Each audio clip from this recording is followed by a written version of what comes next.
Sit up straight, inhale. Breathe into your side gills. On the exhale, draw the ribs back without changing your posture. Just draw the ribs back. Don't do a contraction or cat arch. Just draw the ribs back. Good. Now bring your hands heart center and take a breath. This is the gesture of gratitude. It is a signal to start to drop into the heart. And for us, I believe this might be our signal that we are going to move into the inquiries and the channel for the Nyana collective. And so I invite you to settle in comfortably in whatever way you want to. You can leave your hands here. You can put them on your legs. You can use props. And we will address the two questions. Question number one, what happens to the mind while scrolling on the phone? And question number two regards Bob Dylan's beautiful anthem, how many years will it take? How many bombs, how many guns, how many, in those days, cannons fly? How much will it take for us to learn our lessons and mature and evolve? The answer is blowing in the wind. So this inquiry is going to address, what did he mean by that? What could that mean for us as a society and a civilization? So I'm going to grab my water and we will start to transition. You can slide that up a little bit if you want. Ruth is going to bring and I think, I think everybody can see all right, but we'll come in a little closer. Okay, perfect. Thank you, Ruth. Okay, we're going to grab some water.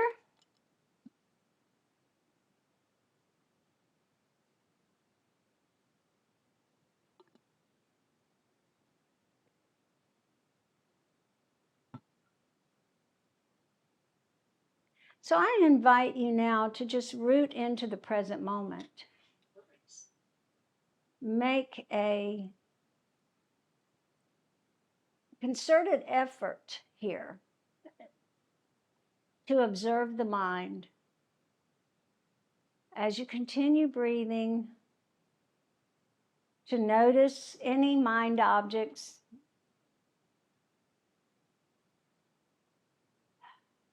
that are drifting through, almost like clouds past the window.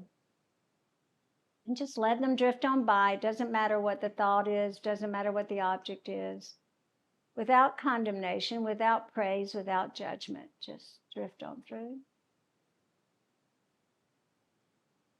And then we're going to release now into, or I'm going to call it, we're going to yield our mind over to higher consciousness.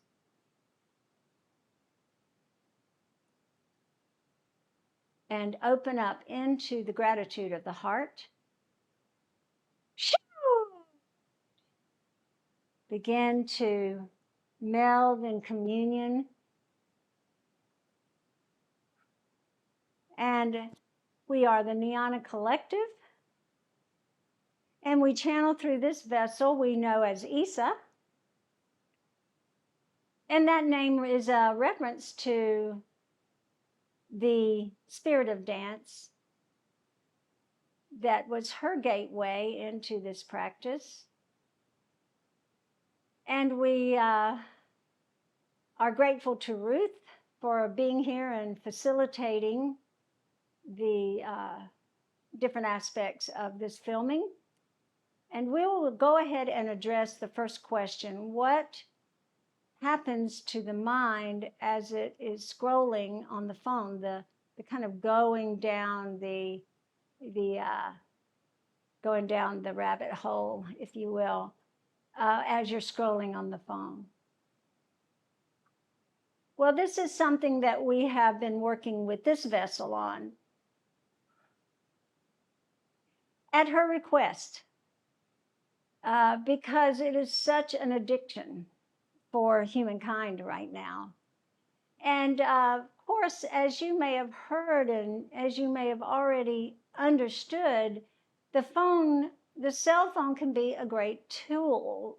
The computer can be a great tool. Technology can be a great tool. It can also be a nightmare for your enhancement and your enlightenment and your just peace of mind.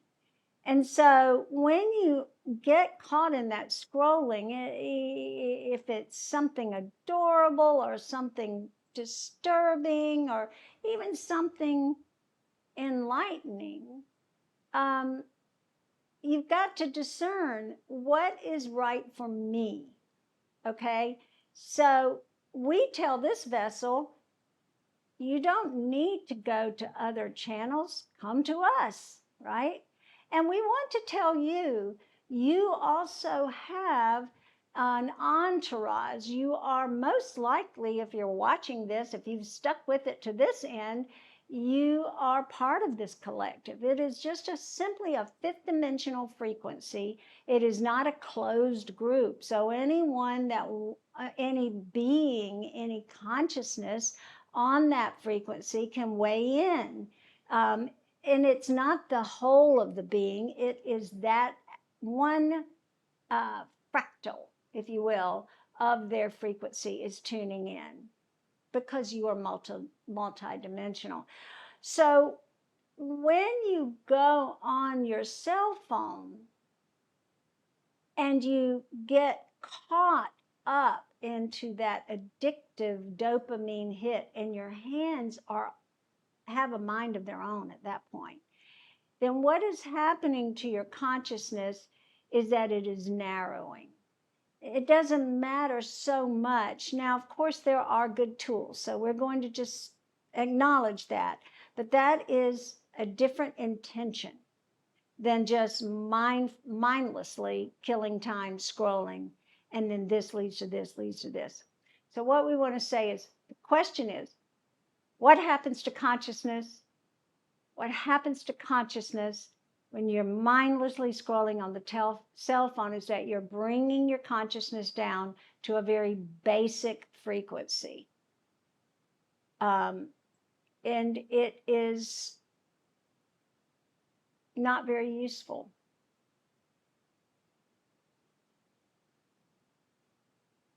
You may say, well, it relaxes me, but it doesn't. It doesn't relax you because your mind is having to work really hard to try to figure out, well, what is the context? And is that real or is that AI? And, well, what is not being said here? And all of these things that are, we're going to say, behind the scenes or agendas that are really designed to sell products. So your mind is trying to decipher all this, and it's exhausting. Okay, you are expending your energy, your precious energy, and it's just bringing you down, down, down, down, down. So all of that work that you're doing in your head, all of that focus, all of that is energy. And energy is, it doesn't matter if you're running a marathon or your mind is on a marathon of scrolling down the YouTube. It's exhausting, right? Now, at least if you run a marathon, there's a good reward for you at the end, maybe, if that's what you're into, right? There is a high at the end, and there's a feeling of accomplishment, and there's all you've learned, and the camaraderie you have, the friends you've made. There is a payoff. There's no payoff for this. It has robbed you of your precious time, your precious energy, and time is energy, energy is time. And so we are going to say, we're not beating you up, but most of you, if you're honest with yourself, do not want to be addicted to your cell phones. So if you just remind yourself, hey, I am shooting myself in the toe here when I'm just doing this mindlessly because it's sapping my energy. It's going to make me more tired, but it's not going to help me sleep. because my mind is going to be wired. And then I'm going to have this feeling, this pull to grab the phone and find out more, more, more, more. Okay. And don't feel bad if you're recognizing yourself, because this is ubiquitous. Now, how can you use the cell phone, if you will? We're focused on cell phones right now, but it would apply to your other electronic devices like laptops and computers and such. How can you use it as a tool? Well, planning get-togethers with your friends and family and loved ones is a good example, or searching out classes that you want to take, or maybe taking a course. Okay, there are, or maybe if you are taking a course, there could be a video that you could watch that would help you understand an aspect of that course. Okay, how's the dog doing? He said, we have thunder, lightning, that's all great. It's just energy. All right, so you can use it as a tool, but you really want to say, before you pick up the phone, what is my intention? And ask yourself constantly, am I fulfilling that intention, or am I going down the rabbit hole? And discipline yourself and put the phone in the other room. So it is depleting your energy.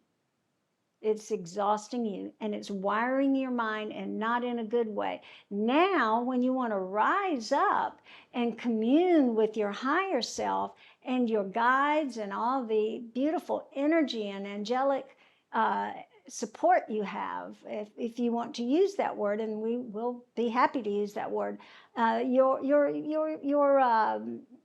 spiritual guides.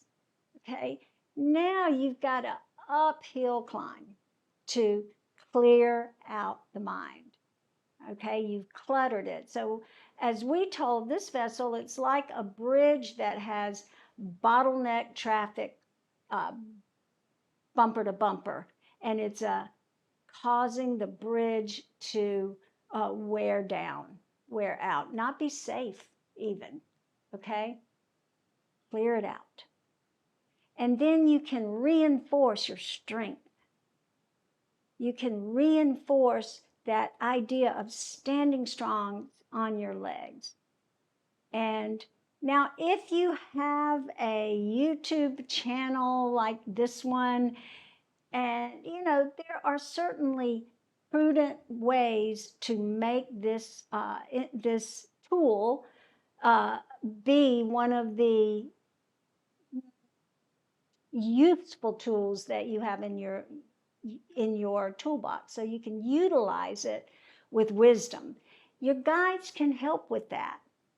Okay, wisdom can help with that. So you go through that heart chakra, you go into that space of gratitude, that portal, if you will, and into that gateway of communion with these upper chakras, right? With these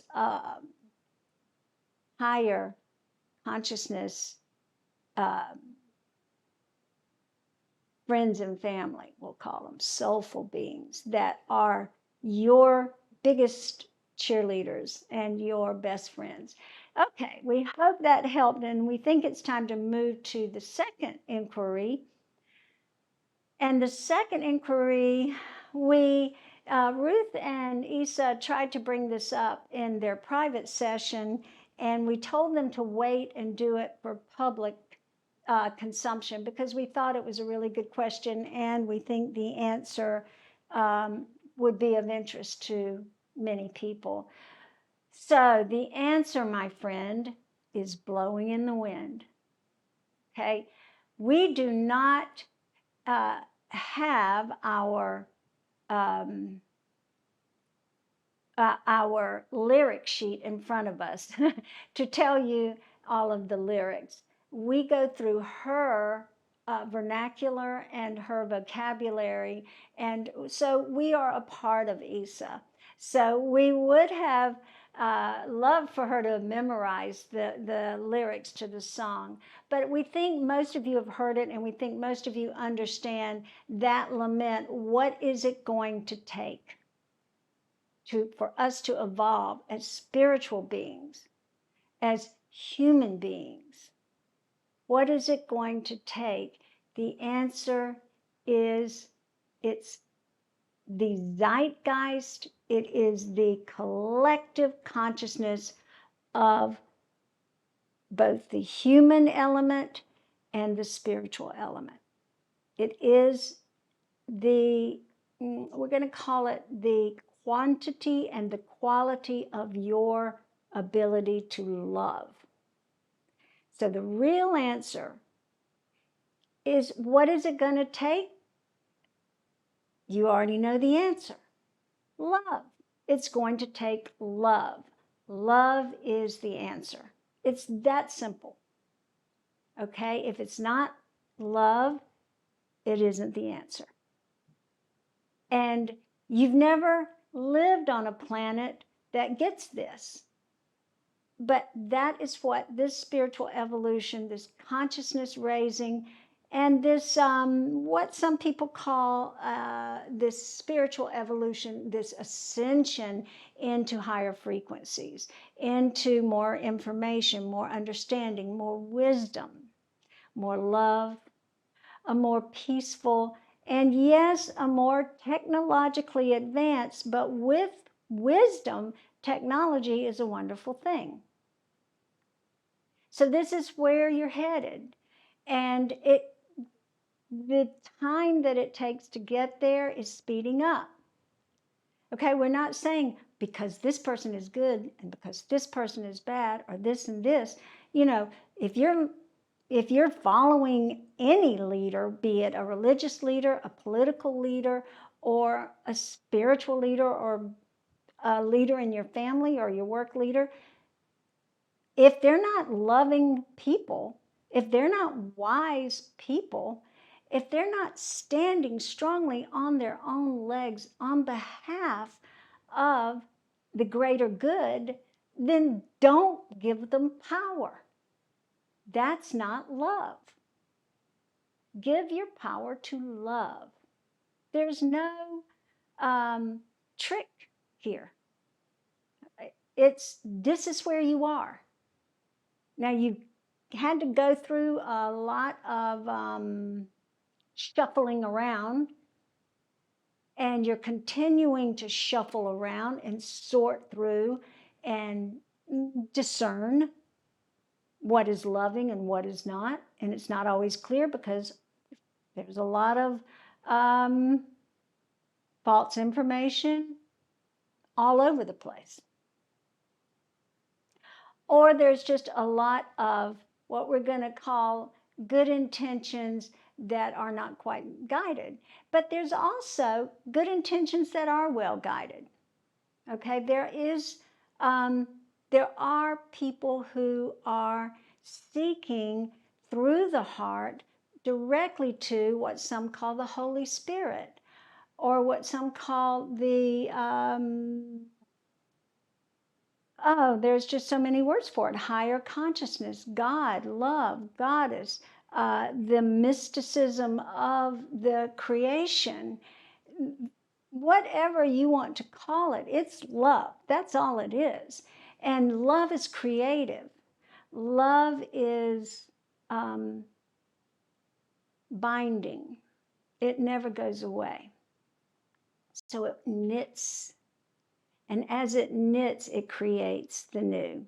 So that is what Bob Dylan was subconsciously channeling. The answer is in the zeitgeist. It's in the air. It's in the magnetic grid that your consciousness is contributing to through your free will choices. Say that again. Free will. Okay? God's not doing anything to you. You have free will. You are creating your world. So that's great news, because it means you're powerful.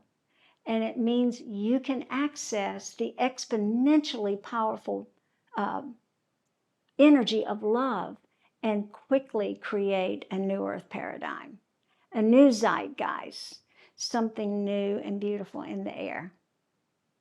Namaste.